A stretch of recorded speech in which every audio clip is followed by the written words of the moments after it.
फिर से लेकर आ चुके हैं आप लोगों के लिए सुबह की सभी ताज़ा और बड़ी खबरें। एक एक कर आपको सारी खबरों की जानकारी देंगे आज देश दुनिया में क्या कुछ हो रहा है। दोस्तों सबसे पहली जो बिग ब्रेकिंग न्यूज़ करा रही जी आप लोग बता दें, अमित शाह और मोदी की सबसे बड़ी धांधली आई सामने। आरजेडी के साथ किया गया है खेल। जी हाँ, आप लोगों को बता दें कहां कहां पर खेल किया गया है। टिकार, मुंगेर और रामगढ़ में तो आप लोगों को बता दें सर्टिफिकेट देने के बाद उन लोगों से वापस सर्टिफिकेट छीनने के लिए ढूंढा जा रहा था। जी हां, मनोज झा का बड़ा आरोप, इसके बारे में आपको विस्तार से बताएंगे।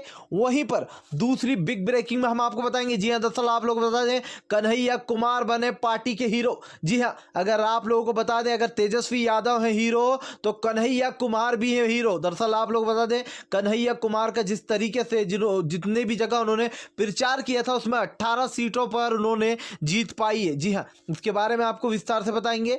वहीं पर अगली बिग ब्रेकिंग में हम आपको बताएंगे सोशल मीडिया पर वन मैन आर्मी के नाम से मशहूर हुए जी हां तेजस्वी यादव। दरअसल आप लोग बता दें पूरी सोशल मीडिया पर Tejashwi Yadav one man army के नाम से जाने जा रहा है, यानी कि नीतीश जीत कर भी हार गए और आप लोगों को बता दें तेजस्वी यादव हार कर भी जीत चुके। इसके बारे में भी आपको विस्तार से बताएंगे। वहीं पर अगली बिग ब्रेकिंग में हम आपको बताएंगे। जी हां, दरअसल आप लोग बता दें महज आप लोग बता दें आरजेडी को जानबूझकर 110 सीटों पर रखा गया और बीजेपी यानी कि जो एनडीए वो 122 सीटों के आसपास रही। अब इस आंकड़ों को आपको समझने की जरूरत है, जिसके बारे में हम आपको बताएंगे किस लिए जो यहाँ पर आरजेडी को 110 पर ये अटका कर रखा गया है। इसी के साथ साथ हम आपको बताएंगे। दरअसल आप लोग बता दें कि बीजेपी और वो कांग्रेस और आरजेडी के जो कार्यकर्ता है वो पहुंच गए हैं चुनाव आयोग। जी हाँ, भयंकर प्रदर्शन हो रहा है चुनाव आयोग पर। कहा जा रहा है कि रिकाउंटिंग की जाए, वापस से रिकाउंटिंग की जाए उन जगहों पर जहां पर कहा गया है। आप लोग बता दें 119 सीट होने के बाद आरजेडी के जितने भी लोग थे जो जीत रहे थे उनसे साफ साफ ये कहा गया था कि आप जीत चुके। उसके सडनली थोड़ी देर बाद आते हैं और कहते हैं आप 12 वोट से हार गए, आप 13 वोट से हार गए। तो इस तरीके की बातें जो की गई हैं अब ये आगे बढ़ता हुआ मामला दिखाई दे रहा है। इसके बारे में भी आपको विस्तार से बताएंगे। वहीं पर अगली बिग ब्रेकिंग में हम आपको बताएंगे। जी हां, दरअसल आप लोग बता दें बड़ी धांधली हुई है ईवीएम मशीन में। अब खुल गया ईवीएम का सबसे बड़ा राज।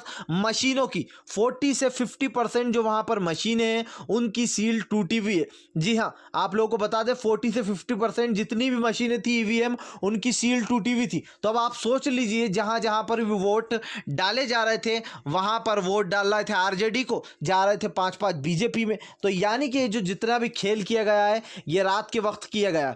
इसके बारे में भी आपको विस्तार से बताएंगे। वहीं पर आप लोग बता दें चुनाव आयोग को बना दिया गया है मोदी आयोग। जी हां, लोगों का भयंकर गुस्सा सोशल मीडिया पर। कहा जिनकी रैली में 5-5 हजार लोग थे उनको इतने वोट कैसे मिल गए, 70-70। जी हां, और जबकि आप लोगों को बता दें हालांकि यह आंकड़ा ज्यादा नहीं है। जी हां, आप क्यों ज्यादा नहीं है, क्योंकि तेजस्वी यादव जब भी चाहे अगर 5-6-10 विधायक इधर उधर हुए कि तेजस्वी यादव की सरकार कभी भी बन जाएगी। इसके बारे में भी आपको विस्तार से बताएंगे। खैर चलिए बढ़ते हैं सबसे पहली और सबसे बड़ी खबर की ओर। दरअसल आप लोग बता दें दोस्तों भयंकर विरोध। जी हाँ, मनोज झा ने खोल दी पूरे चुनाव आयोग की पोल। पूरी सोशल मीडिया पर मच गया बवाल। दरअसल आप लोगों को बता दें जिस तरीके से 119 का आंकड़ा जो पहले सामने आया था और जिसे 109 का आंकड़ा बताया जा रहा था, राइट है। लेकिन सबसे पहले जब चुनाव आयोग की जो वेबसाइट है जहां पर अगर आपने लॉगिन किया होगा तो आपको पता चला होगा, जैसे आप वहां पर गए थे सबसे पहले 119 सीटें दिखाई दे रही थी आरजेडी के हाथ में। ऐसे में जब बीजेपी को लगा कि अब हम हार रहे हैं और अब जो यहाँ पर खेल पलटना पड़ेगा, ऐसे में अमित शाह ने एक फोन घुमाया और सारा खेल रातों रात पलट गया। जी हाँ, लोगों के ना इस मास्टरमाइंड के पीछे अमित शाह का हाथ है। दरअसल आप लोग बताते हैं आरजेडी के कई कार्यकर्ताओं का हल्ला बोल का आज लोकतंत्र का गला घोटा जा रहा है। ऐसे तो फिर अगली बार जो यहाँ पर सीबीआई से चुनाव करा लेना चाहिए। जी हाँ, मनोज झा ने बड़ा हमला बोला, क्योंकि सीबीआई को तो आप जानते ही हैं कि यहाँ पर बीजेपी की पिट्ठू माना जाता है और केंद्र और सीबीआई पर ज्यादातर किसी को भरोसा है नहीं। ऐसे मनोज झा ने कहा इससे अच्छा तो ये अगर लोकतंत्र का गला घोटना ही है और चुनाव आयोग को अगर फैसला देना ही है, ऐसा पक्षी एक पक्षी है और बीजेपी को जिताने का सोच ही लिया एनडीए और बीजेपी को, तो फिर उनको जो सीबीआई से चुनाव करा लेना चाहिए, क्योंकि फिर और अच्छे से लोकतंत्र का गला भी घुटेगा और बीजेपी का काम भी और आसान हो जाएगा। मनोज झा ने कहा कम से कम 12 से 10 जगहें ऐसी हैं जहां पर धांधली की गई है 12 सीटों पर।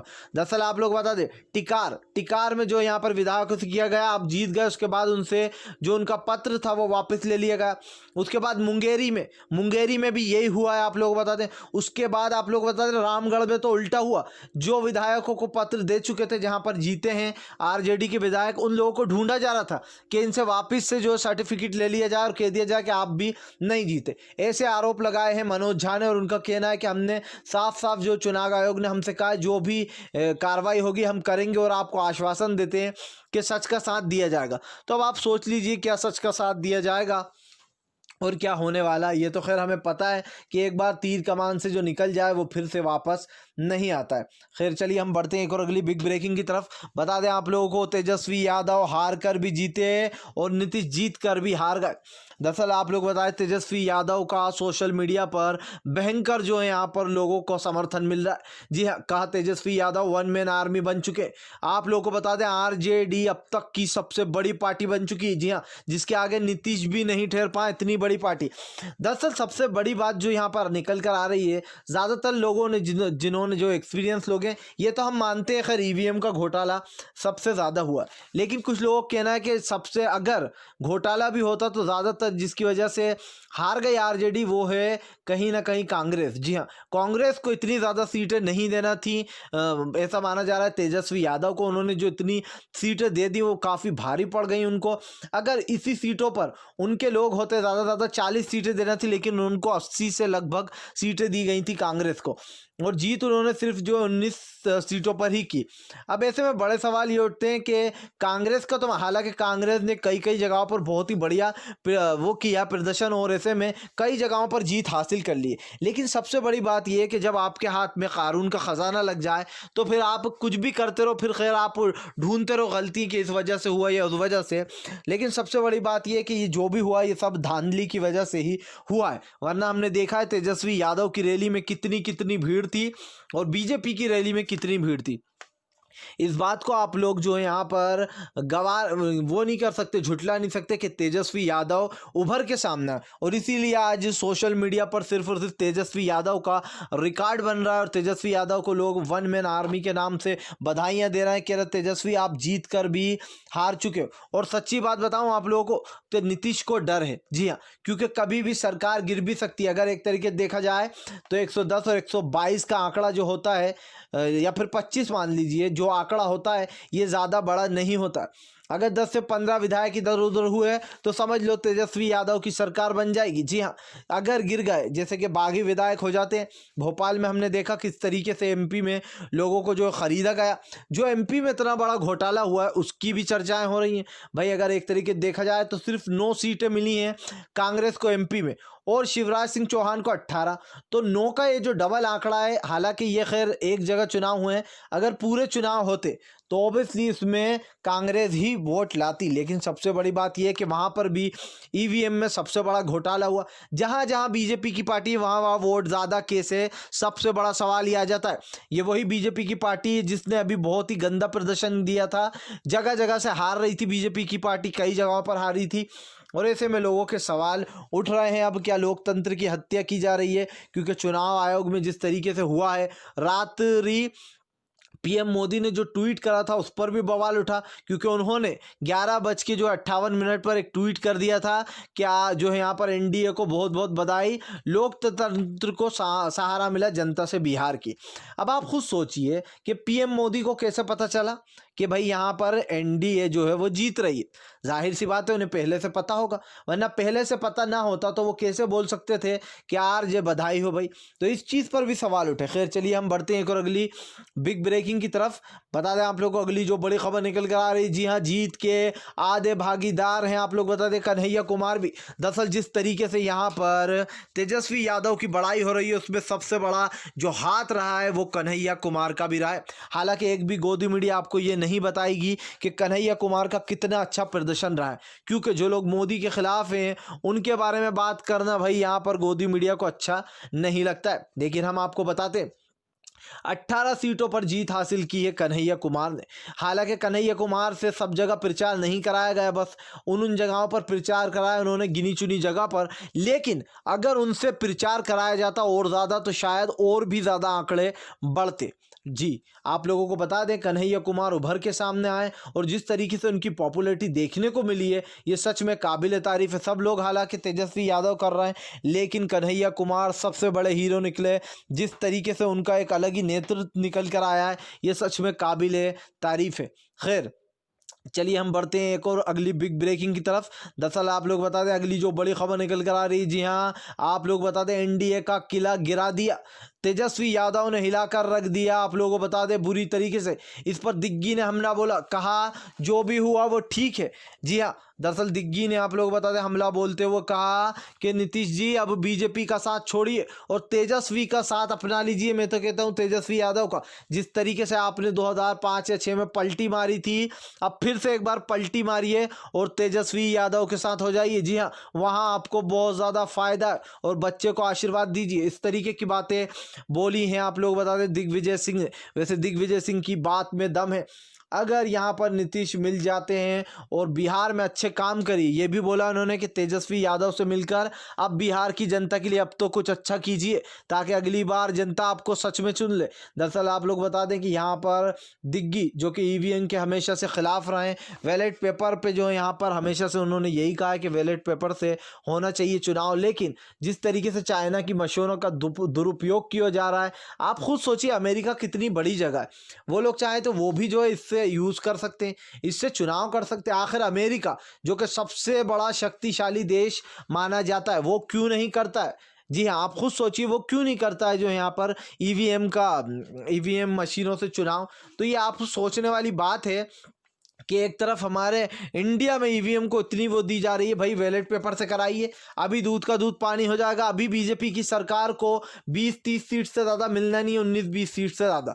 जी हाँ, और ये आप लोगों को बता दें भयंकर तरीके से विरोध चल रहा है सोशल मीडिया पर। खैर चलिए हम बढ़ते हैं एक और अगली बिग ब्रेकिंग की तरफ। बता दें आप लोग को इस पूरे चुनाव में एक नाम गूंजता रहा और वो है असदुद्दीन ओवैसी। जी हाँ, असदुद्दीन ओवैसी जो है उनका नाम पूरी जीत में जो है आप लोगों को बता दें गूंजता रहा, क्योंकि उन्हें माना जा रहा है सबसे बड़ा किंग मेकर। असदुद्दीन ओवैसी ने आप लोगों को बता दें 5 सीटें जीती। जी हाँ, 5 सीटों पर जीत हासिल कर ली। सोचिए आप असदुद्दीन ओवैसी की धीरे धीरे जो पॉपुलैरिटी है वो बढ़ती जा रही है और जिस तरीके से सीमांचल में असदुद्दीन ओवैसी का झंडा परचम लहराया है, 5 जीतों पर उन्होंने 5 सीटों पर जीतकर कहीं ना कहीं आप लोग बता दें आरजेडी की महागठबंधन का खेल बिगाड़ दिया। और ये साफ साफ दिखाई भी दे रहा है, क्योंकि एक तरीके से देखा जाए तो असदुद्दीन ओवैसी का जो जलवा दिखाई दिया है वो सच में काबिल तारीफ था। सीमांचल में एक वक्त ऐसा भी आएगा जब आप देखना कि असदुद्दीन ओवैसी की जो पॉपुलैरिटी है वो और भी आगे बढ़ती जाएगी। खैर चलिए हम बढ़ते हैं एक और अगली बिग ब्रेकिंग की तरफ। बता दें आप लोग को अगली जो बड़ी खबर निकल कर आ रही है, भारतीय जनता पार्टी का सबसे बड़ा जो है आप लोग बता दें सबसे बड़ा धोखा। जी हाँ, आरजेडी के साथ किया गया सबसे बड़ा धोखा। रातों रात जो यहाँ पर एक फ़ोन कॉल के चलते आप लोग बता दें पूरे जो आंकड़े थे वो बदलवा दिए गए। आप लोगों को बता दें ये पहली बार नहीं हुआ है, इससे पहले भी ईवीएम में कई बार सवाल उठे थे, लेकिन अब की बार जो रात 11 बजे से 10 से 11 के बीच में जो आंकड़े आ रहे थे उसमें आरजेडी जीत रही थी, उसके बाद तुरंत फ़ोन लगाया गया। जी हाँ, मनोज झा का कहना है कि कई जगहों पर बड़ी धांधली की गई है और ये किसी और ने नहीं बल्कि नीतीश और आप लोग बता दें गृह मंत्री अमित शाह के कहने पर हुआ। जी हाँ, अगर चुनाव आयोग ही ऐसा पक्षपात करने लगा तो फिर तो जो है यहाँ पर लोकतंत्र का पूरी तरीके से खात्मा हो जाएगा। आप लोग बता दें लोकतंत्र पूरी तरीके से लोकतंत्र की हत्या हो जाएगी। अब आप खुद सोच लीजिए कि लोकतंत्र का किस तरीके से गला घोटा जा रहा है। जी हाँ, कांग्रेस को 70 सीटों पर से मात्र 19 सीटों पर जीत हुई। अब आप खुद सोच सकते हैं कि कांग्रेस 70 में से 19 सीटें लेकर आई है, क्या इतना हो सकता है? अलग ही दिखाई दे रहा है कि कांग्रेस और आरजेडी के साथ खेल किया गया है। जहां पर कांग्रेस के विधायक जीत रहे थे उनको जानबूझकर हराया गया। 40 से 50% ईवीएम मशीनें ऐसी पाई गई हैं जहां पर गुंडागर्दी कर रहे हैं। जब उन लोगों ने देख लिया आरजेडी के कार्यकर्ता और कांग्रेस के कार्यकर्ताओं डाउन है। अभी वहाँ पर हंगामा हो रहा है। आप लोग बता दो, चुनाव आयोग के बाहर कल रात को हुआ था हंगामा। ऐसे में उन लोगों ने साफ साफ कहा कि 40 से 50% मशीनों की सील टूटी हुई है, उसके बाद भी हमसे गुंडागर्दी की जा रही है। चुनाव आयोग और पुलिस वाले सब कुछ मिले हुए हैं, बड़े से बड़े अधिकारी तक मिला हुआ है इसमें। और आप लोग बता दें, इससे पहले भी अगर आपको याद हो तो इससे पहले भी ऐसी बातें निकल के आ चुकी हैं। एक चुनाव आयोग का ही आदमी मिला हुआ था बीजेपी से। तो अब आप खुद सोच लीजिए कि बीजेपी को अपनी हार कतई मंजूर नहीं है, उसके लिए चाहे कितनी ही जो यहाँ पर लोकतंत्र का गला घोटना पड़े या फिर लोकतंत्र को पूरी तरीके से ख़त्म करना पड़े, बीजेपी ये करेगी जीतने के लिए। अब आपको तय करना है कि आपको किस तरीके से डील करना है।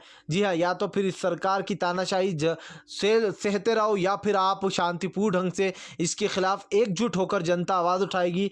तो अमेरिका जैसा इतना शक्तिशाली देश के लोग जब जो है यहाँ पर इतने सरकार गिरा देते हैं, तो फिर यहाँ की सरकार को भी हमारे देश के नागरिक हिला ही सकते हैं। खैर, अगर आप भी शांतिपूर्ण ढंग से पीएम की इन सभी गलत नीतियों का दिल से विरोध करते हो तो इस वीडियो को दिल से लाइक करके हमारे चैनल को सब्सक्राइब करके अपना समर्थन ज़रूर दर्ज कराएं, क्योंकि हम एक ऐसे निष्पक्ष पत्रकार हैं जो कि आप तक सिर्फ सच और सच पहुंचाने की कोशिश करते हैं। तो हम मिलेंगे आपसे नेक्स्ट वीडियो में, तब तक के लिए वंदे मातरम, जय हिंद।